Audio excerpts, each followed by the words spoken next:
Continuando con el análisis de circuitos de corriente continua, en este video vamos a hablar sobre otro importante teorema, que es el teorema de Norton. Este teorema es muy similar al teorema de Thevenin, ya que al final vamos a encontrar un circuito equivalente que cumple las mismas funciones que un equivalente de Thevenin.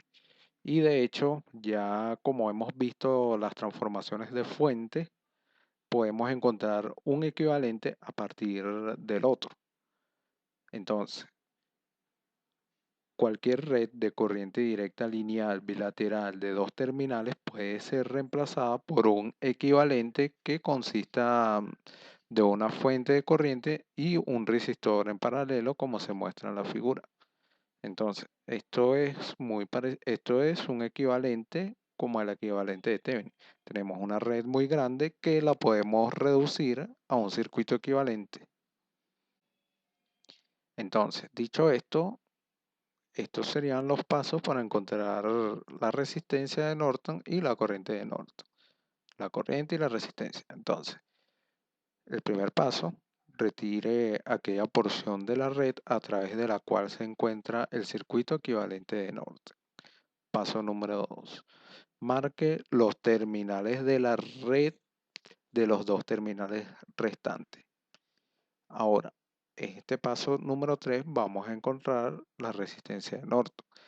Calcule la resistencia de Norton estableciendo primero todas las fuentes en cero.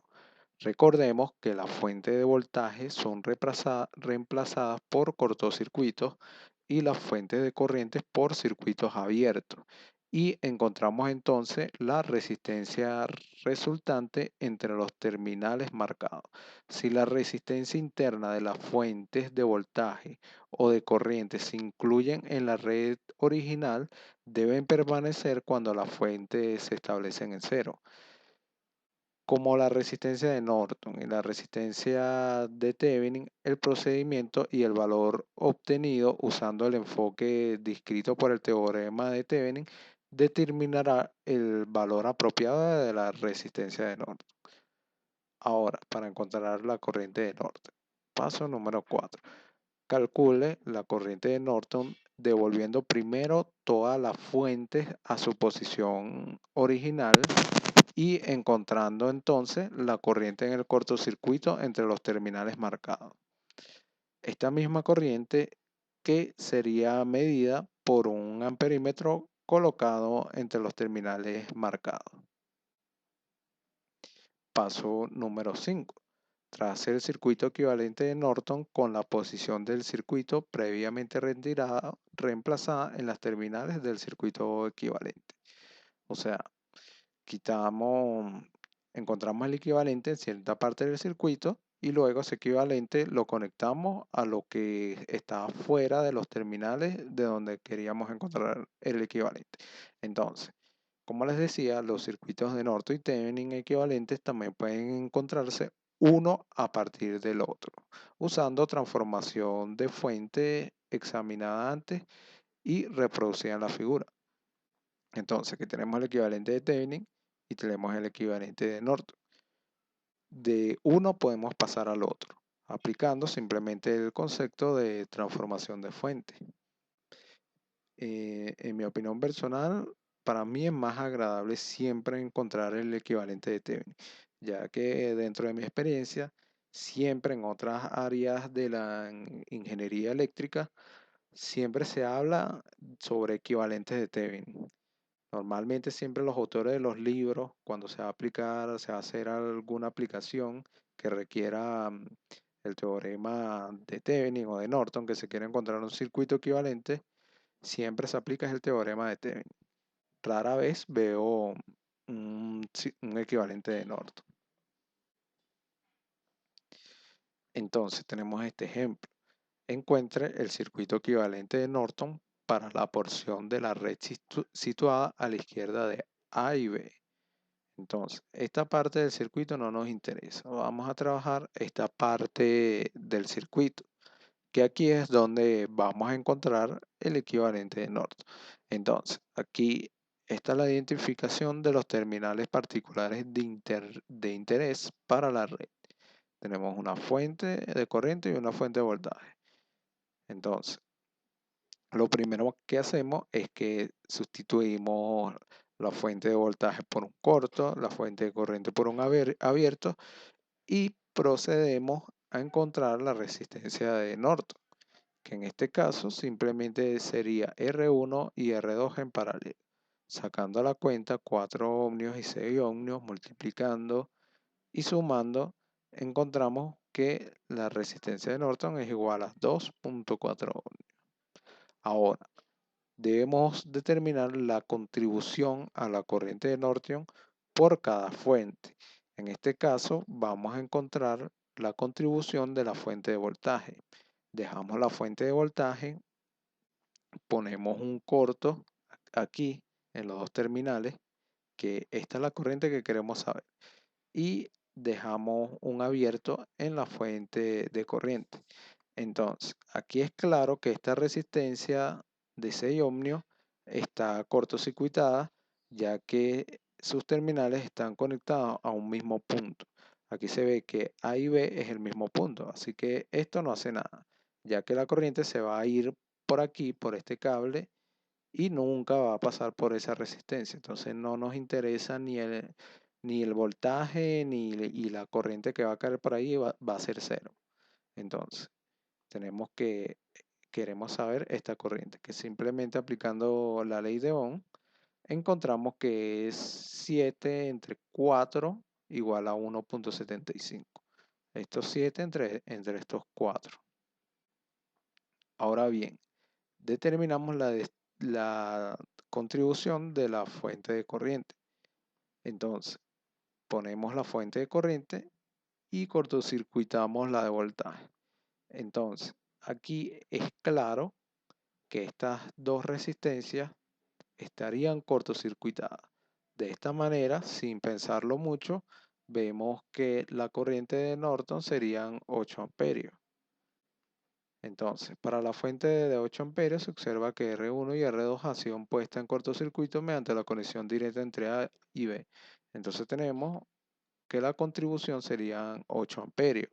Entonces, el resultado sería la, la contribución de la fuente de corriente menos la contribución de la fuente de voltaje, que sería 6.25 amperios.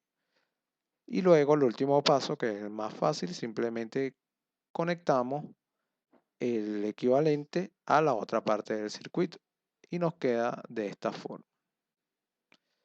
Ahora, aquí tenemos otro ejemplo un poquito más complicado, ya que tenemos una fuente dependiente. Esta fuente depende de esta IX que pasa por aquí. Debemos encontrar el equivalente de Norton en los terminales A y B. Tenemos 1, 2, 3 resistencias y una fuente de corriente. Entonces, para hallar R de Thevenin se apagan las fuentes independientes y debido a que el circuito tiene fuente dependiente, es necesario colocar un B de prueba. Esto del B de prueba y de prueba no lo mencionan mucho en los libros, pero esto es muy útil cuando tenemos una fuente dependiente, ya que, por ejemplo, aquí no podemos hacer nada para encontrar una resistencia equivalente.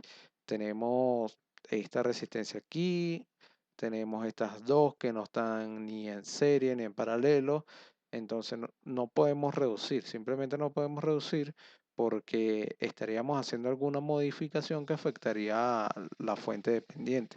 Ahora, si no tuviéramos esta fuente dependiente, simplemente de una manera muy fácil encontraríamos la resistencia equivalente, que sería la suma de estas dos más esta en paralelo más la suma de esta. Pero en este caso, la complejidad recae en esta fuente dependiente. Entonces, ponemos un B de prueba y en un I de prueba. Y tenemos que la resistencia se va a definir como el B de prueba entre en el I de prueba, la resistencia de T. Entonces, ¿qué podemos hacer? Simplemente plantear ecuaciones que nos queden en función de B de prueba o en I de prueba, de manera que la resistencia de Thevenin que sería B de prueba entre I de prueba. Entonces ponemos el I de prueba en función de B de prueba, lo metemos en esa fórmula y encontraríamos la resistencia de Thevenin. Esa es la clave para encontrar la resistencia de Thevenin o resistencia de Norton cuando tenemos una fuente dependiente. Entonces aquí definimos I de prueba como B de prueba menos el voltaje en este punto A entre esta resistencia. Luego, I de X se definiría como BA entre 3K. Luego, por ley de Kirchhoff de corriente en el nodo A, tenemos que esta corriente es igual a esta que sale. Tenemos estas dos corrientes que definimos y tenemos I de prueba en función de estos valores conocidos. Entonces, tenemos esta ecuación. Tenemos I de prueba en función de BA 6X más IX. Entonces, sustituimos la ecuación 1 y la ecuación 2 en la ecuación 3 y encontramos esta ecuación. Entonces, simplemente al poner B de prueba entre I de prueba, ponerlo de esa forma y despejar un término de la ecuación, encontramos que el R de Thevenin es igual a 3K. Para hallar el equivalente de Norton entre los terminales A y B es necesario hallar la corriente de Norton o de cortocircuito. Haciendo transformación de fuente en la corriente de 2.5 mA y la resistencia de 6K se obtiene el siguiente circuito. Aquí lo tenemos, hacemos una transformación de fuente, ponemos un corto aquí, entonces sin más misterio tenemos que I2 sería esta I de Norton, pero recuerden que eso lo tenemos que hacer para ambas fuentes, tenemos que sumar la contribución de ambas. Entonces, nótese que la resistencia de 6K se suma con la de 4K, ya que al hacer la transformación de fuente, estas resistencias quedan en serie. Entonces tenemos que I2 es igual a I de Norton. Y X sería I1 menos I de Norton. Entonces, por la ley de Kirchhoff de voltaje en la malla 1 encontramos esta ecuación. Recuerden, estas corrientes que entran es igual a las que salen.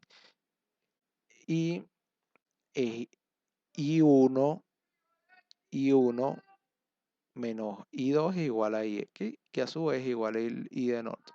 Entonces, sustituyendo esta ecuación de IX en esta ecuación que tenemos resultante de la malla 1, encontramos lo siguiente. Y luego, por ley de Kirchhoff de voltaje en la malla 2, tenemos que I1 es igual a 4/3 de I Norton. Y esto lo sustituimos en la ecuación anterior y tenemos todo en función de I de Norton, lo cual nos da 1 mA. Con esto finalizó este video. Ya hemos visto la aplicación del teorema de Norton. Sin más nada que agregar, los invito a ver el próximo video donde hablaremos la máxima transferencia de potencia, donde tendremos que aplicar estos dos conceptos de teorema de Norton y teorema de Thevenin. Sin más nada que agregar, me despido.